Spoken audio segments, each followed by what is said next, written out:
Okay, guys, so this is called evaluate variable expression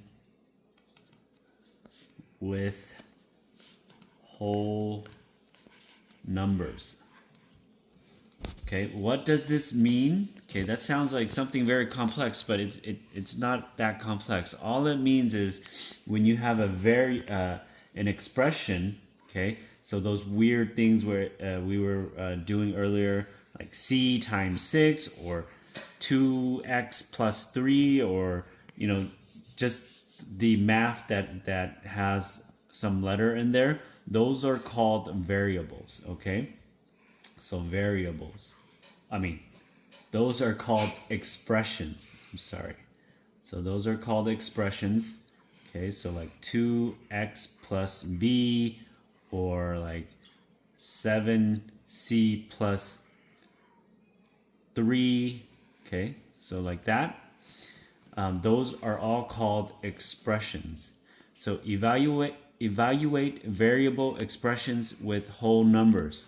That means the part that says whole number, that means instead of seeing the letters there, now they're going to tell you what those letters equal. Okay, so let's say in this example, if c is equal to 2, what would you do? So what you would do is you imagine that if you know that c is equal to 2, then this c must be equal to 2. So you would write it as 2 times 6 equals 12. Okay, because c times 6, that's what you would do. You would multiply these two, right? So in this example here, you would do 2 multiplied by this x plus this 5 here. And in this case, if you're trying to solve this expression with numbers, let's say they told you that x is equal to 3, what would you do? You would rewrite this equation as 2 multiplied by 3, because that's what you did here, 2 multiplied by x, plus 5. And now this becomes an easy equation. Order of operations, you multiply these two first, so that becomes 6.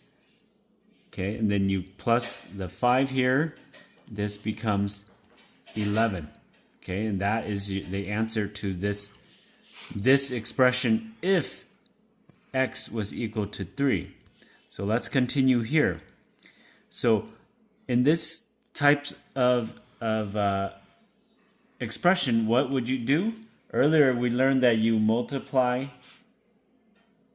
Oh, okay, so let's say if c was equal to 3, this would be easy now, right? Okay, so you would rewrite it. If you know that it equals to 3, c 3 plus 3, because we know that this c is equal to 3.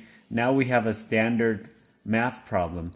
Orders of operation would tell us to work on anything inside the parentheses first. So that would be 3 plus 3 is 6, multiplied by the 7 here would give us 42. Does that make sense? Okay, so let's do one problem that is on IXL. They did this, C6 for C equals 70.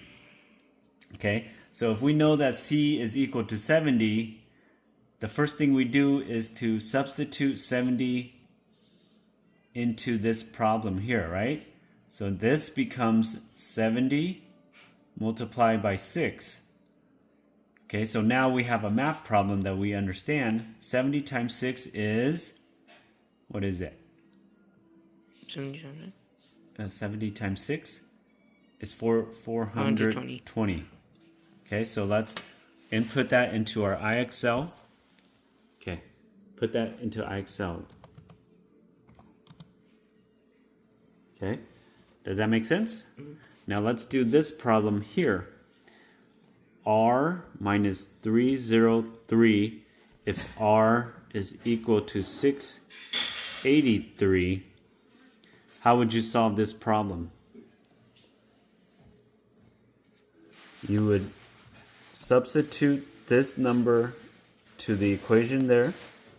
683 minus 303 equals 683, 303. So this becomes 0. This is 8. This is 380. Okay, so let's put that in here. 380. That's right. Okay, so hopefully that helps.